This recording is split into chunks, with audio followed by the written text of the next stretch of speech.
Hello everyone, and welcome to our session, Accelerate Innovation with Guidewire Cloud Updates. Before we get started, I want to clarify that the scope of this session is more focused with material on InsuranceSuite. However, the principles and practices that we will discuss are broadly applicable patterns that we're working in Guidewire across all of our applications.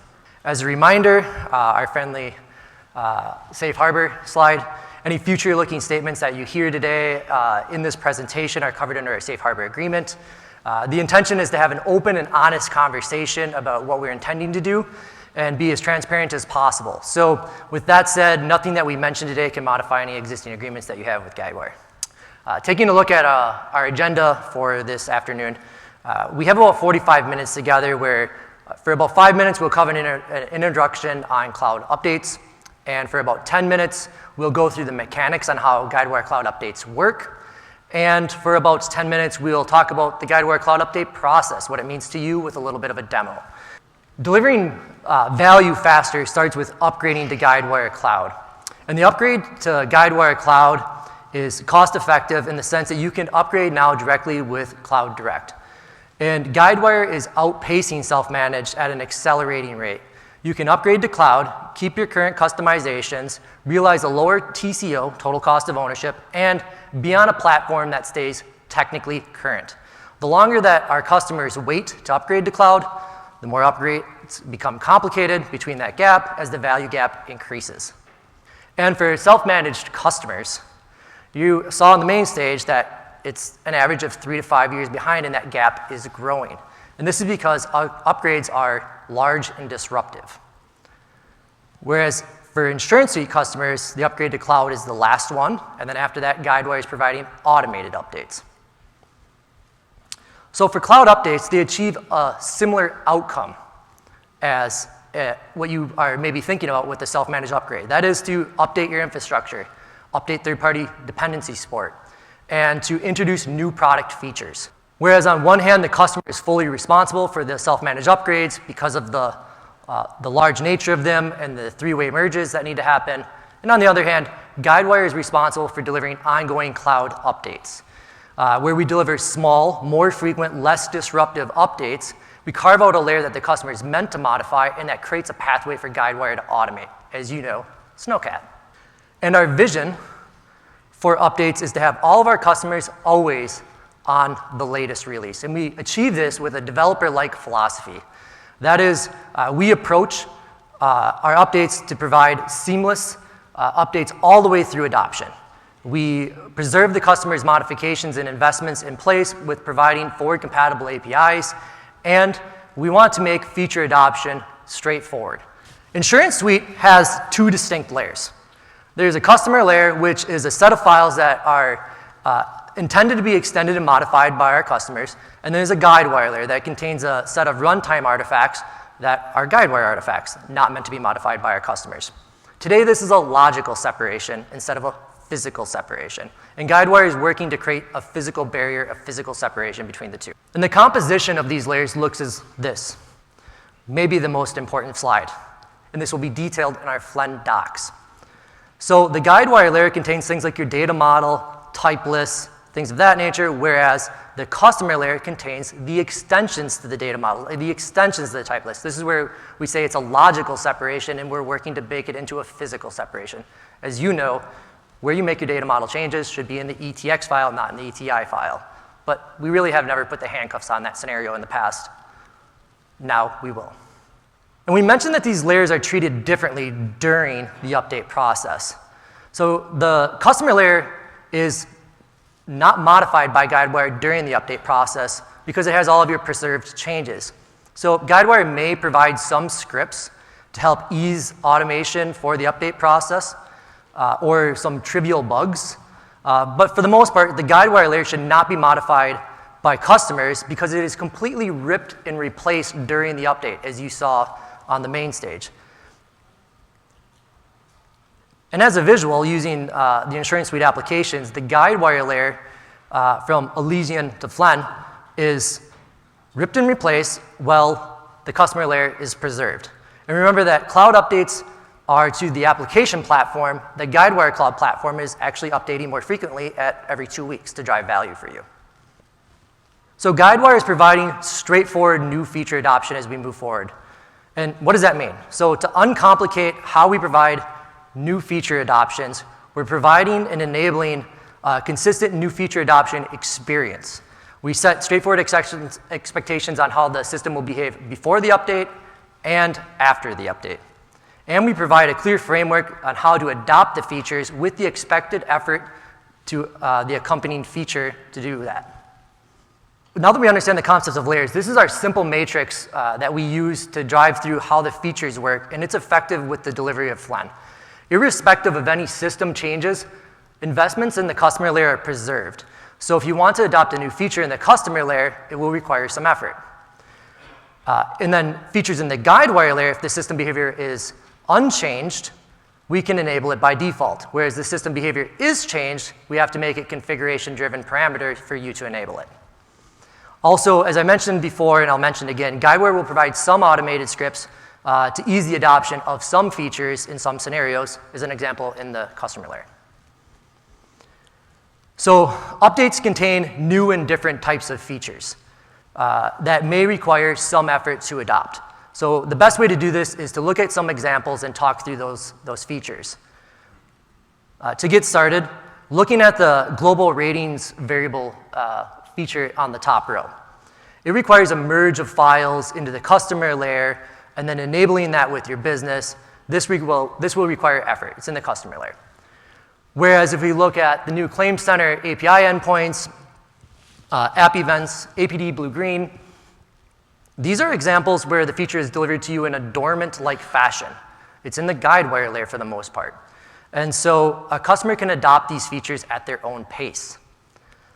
And lastly, there's examples such as database version upgrades, where there's really not much for the customer to do, and the customer doesn't have much to say on it. This is Guidewire keeping you technically current on the technologies. So Guidewire is making it easy to adopt these features, and what we mean when we say that by that is that we're providing a list of the impacted files, we're providing a guide explaining the expected overlap with the merge process, and we're providing the relative effort to adopt the feature when it's in the customer layer. So most importantly, our project teams will contribute back cleaner ways as they go through this process on how to implement these new features. That was pretty cool. So now after we've heard us talk through the mechanics of how a Guidewire Cloud update works, Guidewire's made a ton of products on the mechanics thanks to the engineering team. And what we were all probably wondering is, what does this process look and feel like as a customer? So Guidewire provides you an annual update. And if a customer would like to participate in more frequent updates, you can reach out to your technical account manager. We'd be glad to have you. And customers with Dobson or later will receive automated updates using that snowcap process that was mentioned on the main stage. And to deliver you the update in a non-disruptive manner, we also provide you an update environment. And to be clear, this does not use your customer environment credits. This is just provided by Guidewire. And so we support two update options. We will update as a primary option, or the default option from Guidewire, your production branch or your main branch. And the alternative option that we provide is the update implementation branches. Here we update the customer's dev branch that they provide or choose to us. And this is so you can always go live on the latest version on your path. So if you've not gone to production yet or you have a follow-on release, it may be an attractive option. And during the update process, Guidewire does not require any additional access to customer code, assuming all changes can be implemented practically through automation. Now, there will be some cases where we may need to make a modification or have a conversation with a customer, and we will follow the standard request process when that happens. And customers are currently planning around 8 weeks for this process end to end, from the planning to the adoption, where 3 to 6 weeks, the majority of that time is really set aside for that customer to do update validation. And that's their size of what they do to validate the update, so sometimes fast, sometimes long. Viewing this as a timeline, about 16 weeks prior to general availability of a new ski resort release, such as Flen, we add our customers in cloud to our update pipeline. And here we work to remove any chance of introducing breaking changes as we do our development to the customer's preserved layer. And during this process, the customer is informed of any changes they've made to the Guidewire layer, which will be required to be resolved so they can receive a smooth update. Now, if there's nothing for the customer to do, great, they can move forward. And we expect this to get cleaner and smoother with each update. And then after the release is made generally available, Guidewire delivers the update to the customer. So that all sounds pretty cool. However, we should take a closer look behind the scenes at how Guidewire actually does this process end-to-end using our internal update report. So it all starts with having our customers added to that update pipeline. And here we've blurred out our customers for sensitive data, but there's a few things worth noting. We can see well in advance that our customers, if they have any break-in changes to the Guidewire layer, and we communicate those changes back out to our customer teams. And as a preview to our roadmap, you'll notice that GUnit test execution is a potential that we have, and you can also imagine GT API and GT UI will fit nicely into this report and our intentions. So keep building tests on the Guidewire testing framework to provide value for your purposes now, for testing your configuration, and to align your future value for cloud updates. And finally, you can see that we can do this under scale update testing. Here you can see the total execution time was around 14 minutes for around 80 customer tenants being updated at once. And for our supported options that I mentioned, the 2 supported options, customers will want to know the division of labor that happens between Guidewire and the customer. So while we build out each new ski resort release and run continuously nightly builds using the customer configuration to make sure we don't introduce the breaking changes, we do additional testing prior to delivering the update. We make sure that the update compiles, we execute all the customer available server tests, and we start the server. And for the production updates, the production option of updates, we do a little bit more. We back up and restore a customer-provided database to that update environment. We Dockerize the Guidewire-provided update branch, which ensures that all those server tests were passing. And we deploy that update and log into the application before handing it back over to the customer to validate.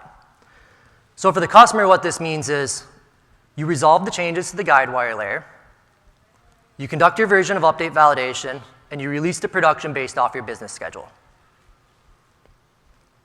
So there's no eye trickery here, there's no sleight of hand, and each column is equally spaced. This visually depicts the types of projects that are equally called into question and comparison, and that is not really an apples-to-apples comparison, but a major upgrade, a minor upgrade, and now as you know it, a cloud update. The reason it's not an apples-to-apples comparison is because even though they achieve similar outcomes, they have a fundamentally different foundation. And so the headline here is that by moving to cloud, it significantly reduces your involvement. It simplifies the process, it simplifies the activities, it gives you back your time, and you get to enjoy being on a platform that helps you stay technically current. And with that, the floor is open. We have a microphone stand up in front. Or if you raise your hand, we have a microphone runner in here, Mr. Mark Cool in the back, raising the microphone. We can get a microphone over to you.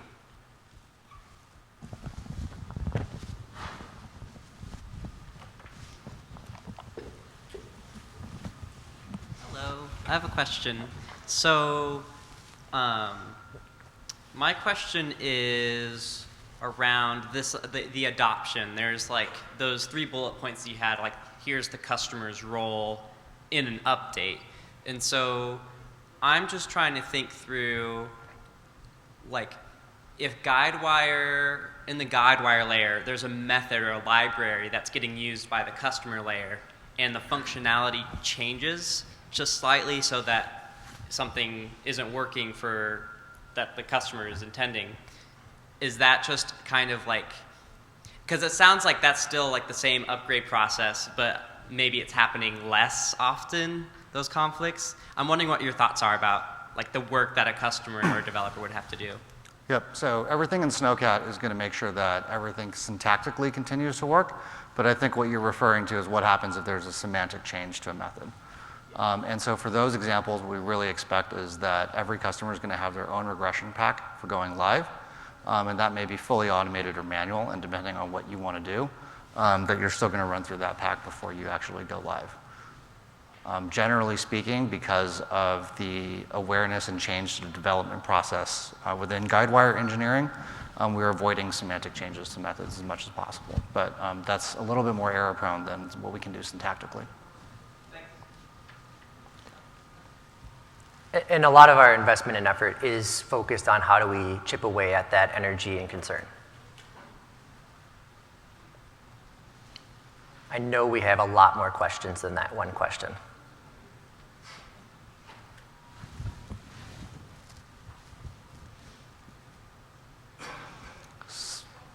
There he is. I have a question about the self-managed and versus cloud, I mean the SaaS solution. So the self-managed could be like, AWS, Azure, or anything, or like, is there any kind of restriction on that? Sorry, so what you're asking is, do we do anything if you're in self-managed for this pipeline? Any cloud, or it could be any cloud? So Snowcat only works if you're in GWCP specifically. And so the way that our tooling works is if we host all of your code repositories, that's how we're actually able to do all of our regression testing. So even if you're hosted in AWS, if you're not actually connected in through GWCP, we have no way of incorporating your code into our testing.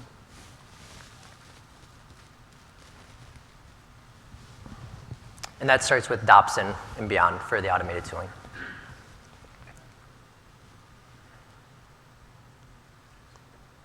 Mark, do we have any questions in the back? Any questions? It's all clear, huh? Well, can you tell us a little bit more about what constitutes a non-breaking change? What constitutes a non-breaking change? You talk about like taking care of making sure that there are non-breaking changes in the customer app. So what are there examples of a change that has broken the release? The most obvious answer would be if you change an API signature, right? If you previously needed 3 parameters and now you require 4, that will break every customer implementation.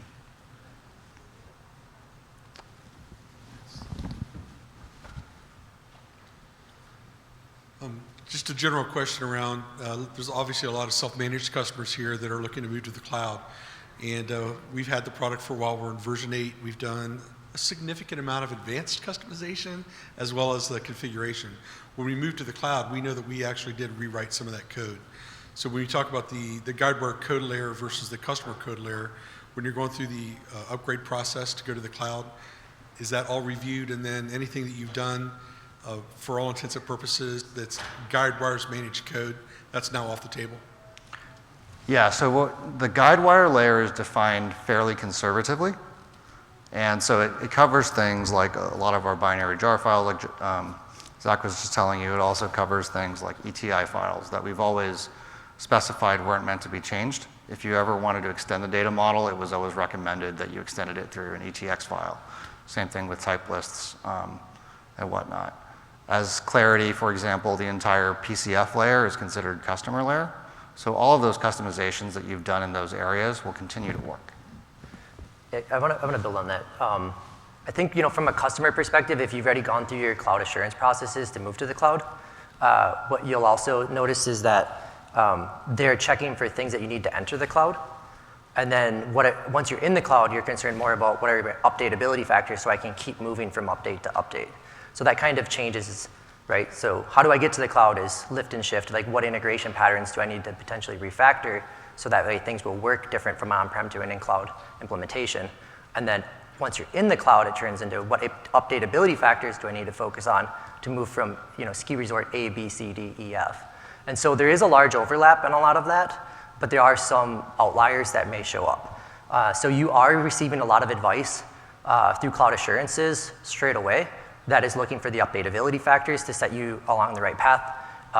But it doesn't mean that you might not run into an updatability factor later. So as an example, in that report, when we looked across like 80 customer tenants, on average, a customer has 0 to 1 breaking files. So it's not much for most customers. But it's not to say that there's not an outlier. There's an example of like one customer there that has a lot, but that is an outlier. The average is 0 to 1. How do you handle deprecating fields in this process? So going forward, in general, we are avoiding deprecation, but in the case that we do want to actually deprecate something, the way this would work is we'd mark something as deprecated, and we'd communicate that out to the community of customers. And once we see that every customer has moved off using that particular parameter or method, then we would actually remove it. And so our approach is going to be very different in this case, whereas in the past, our deprecation policy was we would mark something as deprecated and remove it in the next major release. At this point, we're going to be able to be much more specific with each customer and working with you to make sure you actually have an alternative for the deprecation and it's satisfactory. We have some in-house custom Java classes that we deploy through a jar file. Is that type of structure still supported, or will that have to be updated or something to get rid of those? That should still continue to work. Okay. Yeah, custom third-party libraries and jars are customers' preserved layer. So I just have another question about, it sounds like there will still be some work for developers after an update and for your testing team potentially. But I'm just wondering, with the separation of the cloud layer and the customer layer, what is something that you would want to communicate to a customer of, like, is there anything we can do to make, like, the Guidewire team's job easier? Or if we're adhering to, like, the cloud standards, it's just like we won't even have to think about it, really? Yeah, so if you adhere to our best practices and standards, that's going to be just enough. And so there are examples where I know customers have decompiled our jars, put in custom code, and recompiled them. And so that will make updates more problematic.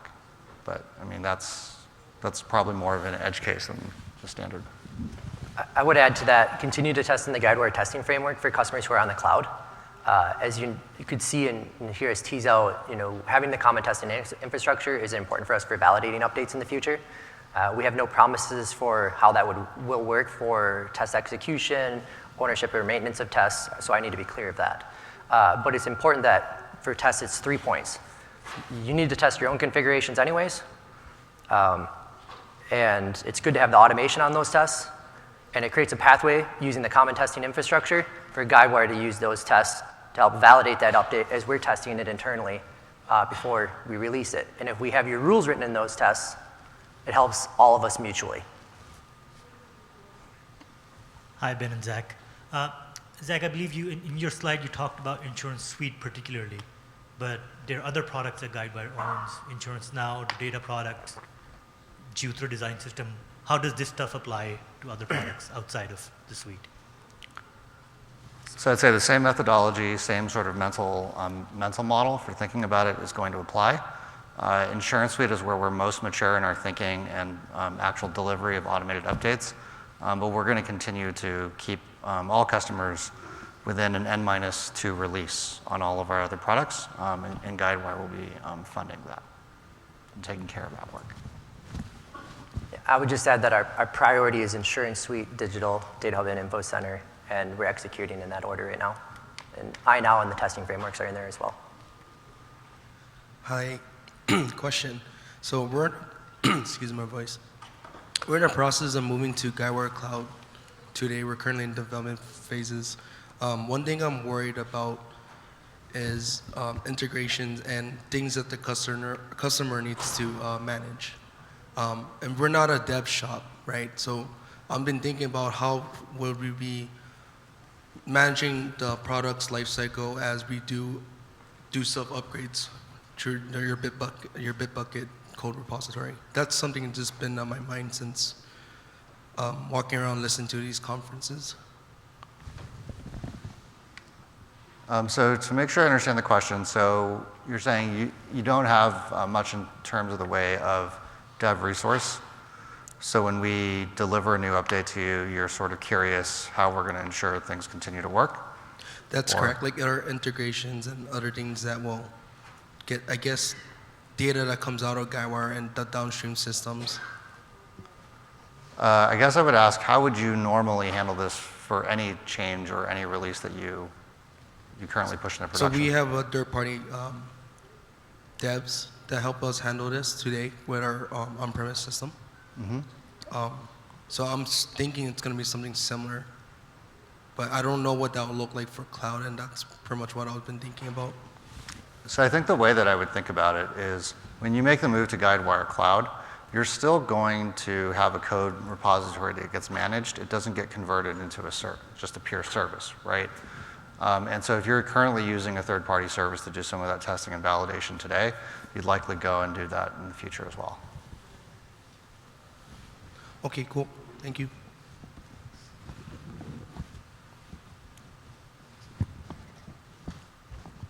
Hi, my name is Layla. I work with Ellen, and we're from HEMIC.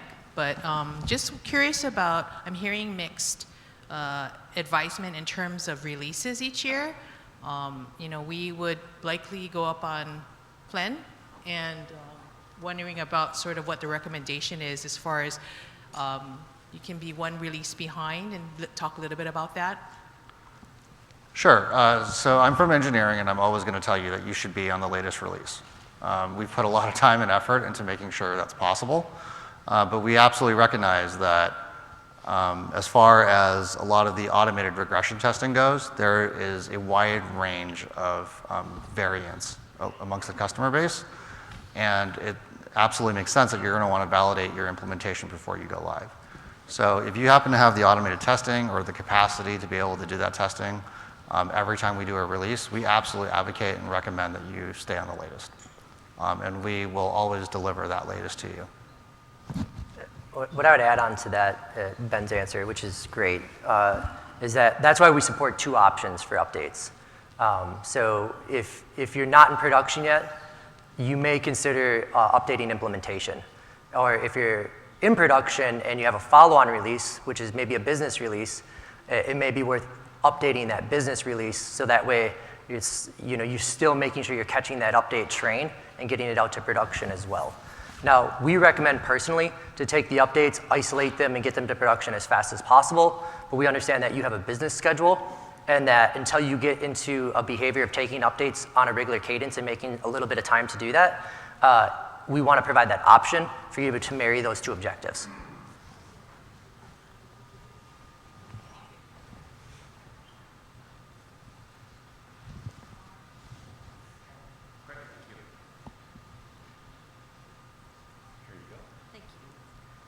So you mentioned the two layers, of course, the customer layer, the cloud layer. When upgrades come, we have the option, not upgrades, but features come, we have the option, let me reword that. In the customer layer, there's a lot of work potentially for us to take in that new feature. There might be work we need to do to make it work. But when it's in the cloud layer, you could deliver it dormant. We might not need to do any work. Will you ever deliver something that's a feature that's in the cloud layer that we will have to do work because it can't lay dormant? It's new, we need to take it, it's going to be an active part of the application. I'd say so pretty much every change that we deliver today is going to be an enhancement and adding capability. I think that if you were to ask, are there any features that require changes in the customer layer? What I think we have seen in the past two releases is if we make changes to like our authorization code, that is typically one area where changes are required. What we have done is Zach mentioned that we have something that we called update steps, which is an automated way for us to modify those files for you. And because we have access to your repositories, we're able to run that automation and ensure that whatever steps we've written actually successfully execute. So there may be, in some instances, features where you are required to take a change in the customer layer, but we're also going to try to automate those to the greatest extent possible. We've yet to run into a scenario where we couldn't automate it. And I think you were also asking, if I got it right or wrong, is like if you make a change in the Guidewire layer that's going to require a customer to do something on their end. So one example of that is because we provide you a Guidewire layer feature, and even if it's delivered in a dormant way, what would it take to use that feature? So we could give you a toggle like blue-green, and we say that it's no effort to adopt it. And you saw it on the main stage when we did a blue-green deployment. It looked pretty simple. However, you may have some of your individual resources that might have to think about whatever your operational plans are and procedures, how do you use it yourself, right? And so it's more of a business change management sometimes to use it, maybe instead of it being a technical or dev implementation to use it. And so we've taken away that work when we provide you a dormant feature.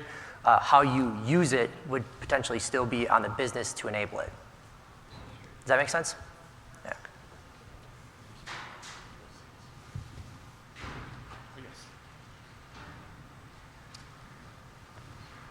So if I wanted to make a modification to our customer layer, how soon would it be able to get deployed? Is there a review process that it goes through on your side in order to make sure that it meets your standards? Or, is there any delay? Because I know our company is very aggressive as far as taking new functionality updates and that kind of stuff.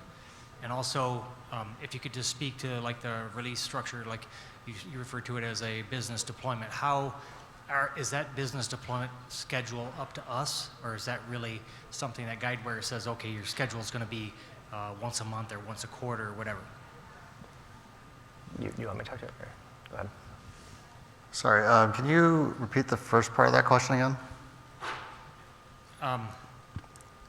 Yeah, so if I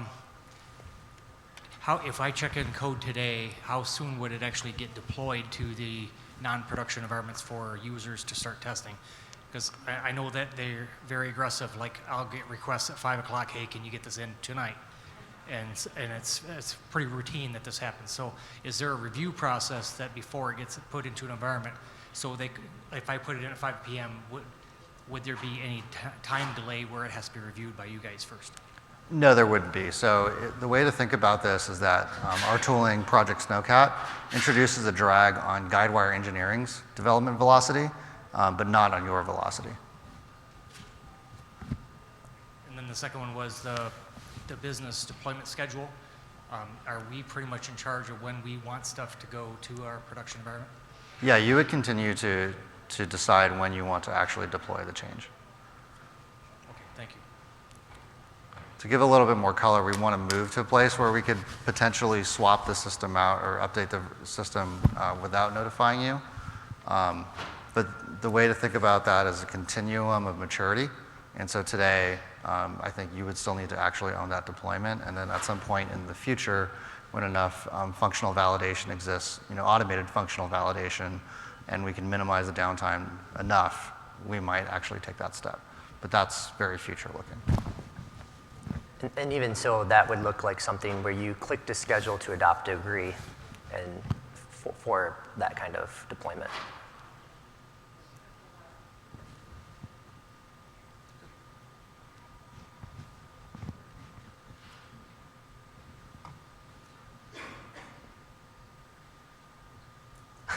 Anyone else? Oh yeah, over here. Yeah. Oh good, thanks. That's fine. I'm curious for you and your team, what's something that your team has had like a challenge with when going forward with this product, I guess? I don't know what you would call it, but like what's a challenge that you guys had to work through and overcome? I'd say that one of the biggest challenges that we have is a lot of core product capability exists inside the customer layer. And so when our teams are looking at how we implement new capabilities and whether those are delivered within the customer layer, sometimes it's unavoidable, and then you end up writing update scripts. And so these update steps, the issue with them is it's very difficult to do it in an automated way that's also safe and correct. And so what we end up with is a lot of teams writing a lot of those update steps. We obviously want to try to avoid those. Internally, what we've started doing is we've started measuring, per team, how much of each new capability is built in the Guidewire layer versus the customer layer, and we're trying to incentivize more feature development inside the Guidewire layer. And then that also actually informs platform priorities, because then you have development teams that say, how do I build this feature in a way that I can build all of it in the Guidewire layer? And they say, we don't have a way of doing that today. Right, and then our internal platform team takes that as a requirement to say, we need to provide that ability. And then that basically the end result of all of that would be more capabilities delivered to you in a way that's less work to adopt it. So that's required like a total change in mindset for your team to stop doing stuff in the customer layer and say, let's pull it. That's really organization, all teams, right? Like all of our IS teams producing apps, all of our digital teams, everybody had to be thinking that way. So it was a big behavior change. Thank you. Yeah. Good question.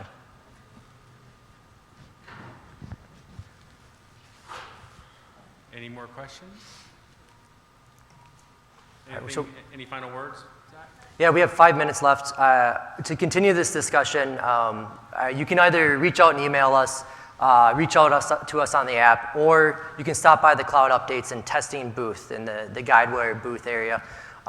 So thank you for attending our session today. And also I'm hoping that you have a great connections, and maybe we'll see you at the party tonight. All right.